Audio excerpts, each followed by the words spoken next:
Vous ne pouvez pas parler de la première venue de Jésus sans parler de Jean-Baptiste. J'ai compris que c'est le nom de frère Branham qui dérange les gens. Mais nous n'allons pas laisser ce nom. Même si vous dites que vous priez Jésus, c'est bien. Mais celui qui va vous identifier, le Jésus que vous dites prier, c'est Branham. On m'a envoyé une vidéo où quelqu'un disait, bon c'est un ignorant, hein? C'est un ignorant parce que nous avons beaucoup d'ignorants au milieu de nous.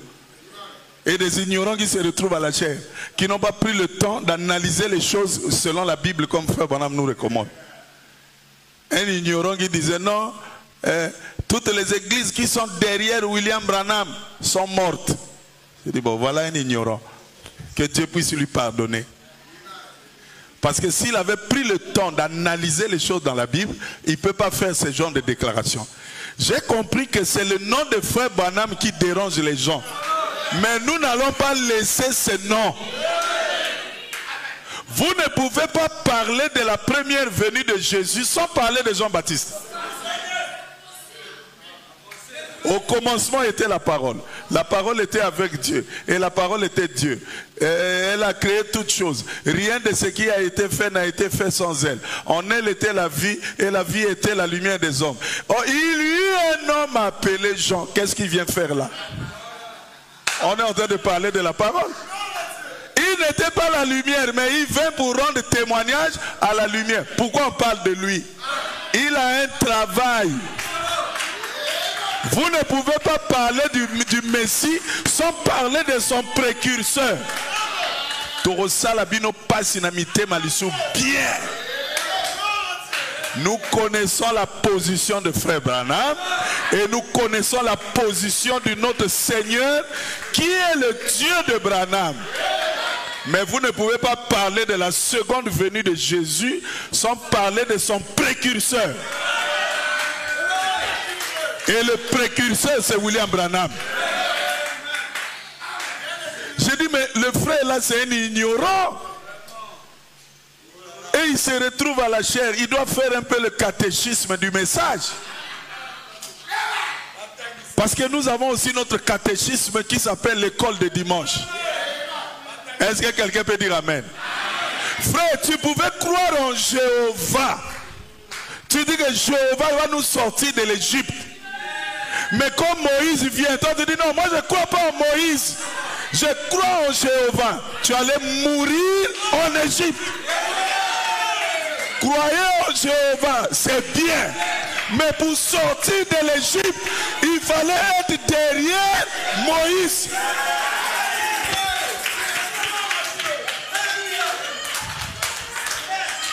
Quand on dit ça, c'est normal. Mais ça c'est de l'histoire. C'est ce que Dieu nous a montré, comment il devait agir dans le futur. Et frère Branham dit, il y a 3 exodes. Le premier exode, c'est Moïse qui était le leader. Tu veux sortir de l'Égypte, tu dois être derrière Moïse. Moïse suivait la colonne de feu et tout le peuple suivait Moïse. Il n'y avait personne devant Moïse. Le deuxième exode, frère Branham dit, le leader de cet exode, c'est le Seigneur Jésus.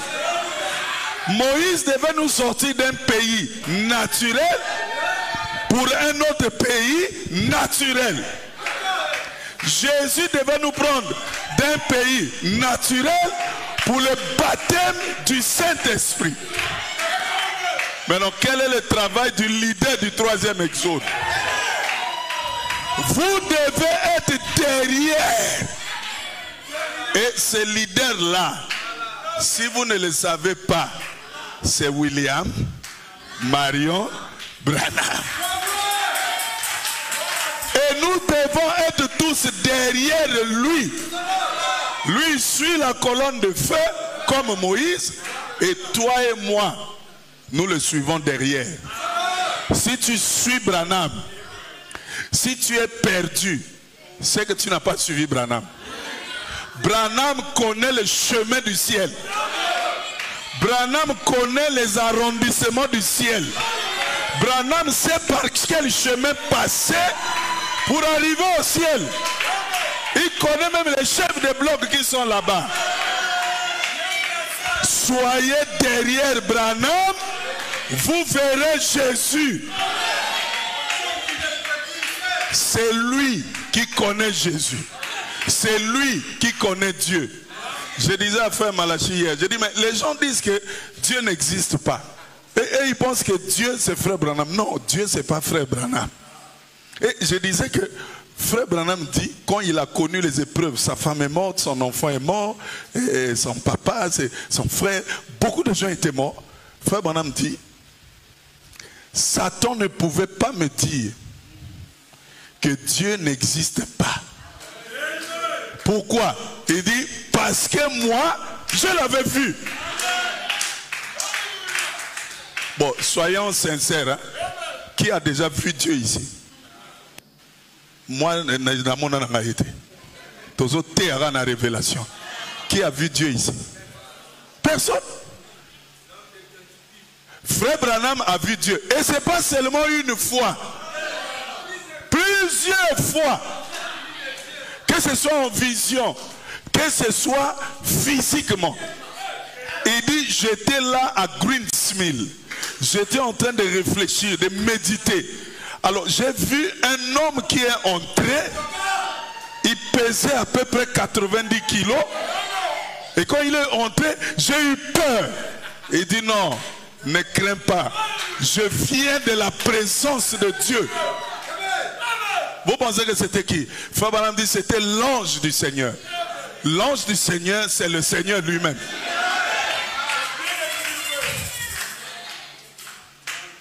Frère Branham a vu Jésus plusieurs fois et sur plusieurs coutures. Et toi tu viens là, si vous êtes derrière Branham, vous êtes mort. C'est toi qui es mort. Confiez-vous en l'Éternel. Vous renouvellerez votre force. Mais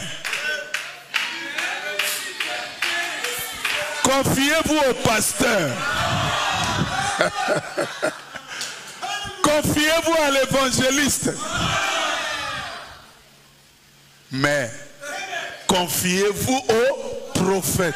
Vous ferez quoi? Vous réussirez. Qui avait mis cette condition? C'est toi? C'est nous? C'est Dieu qui a établi cela. Tu veux réussir?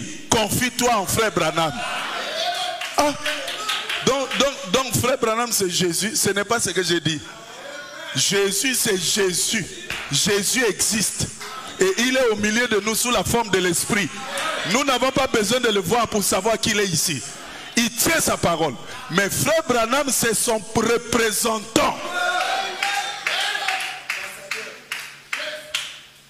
Nous allons arriver, quand nous allons parler de qu'est-ce qu'un prophète, vous verrez. Je crois que beaucoup seront au garde à vous. Il y a même des choses qui ne sortiront plus de votre bouche. Même certaines blagues sur Frère Branham, vous n'allez plus sortir ça. Vous saurez qui est William Branham. Je n'ai pas dit qu'il est Dieu. C'est notre frère. Mais en tant que représentant de Dieu ici, nous lui devons du respect. Tout comme toi aussi, tu es représentant de Dieu ici. Les gens te doivent du respect. Est-ce que quelqu'un peut dire amen?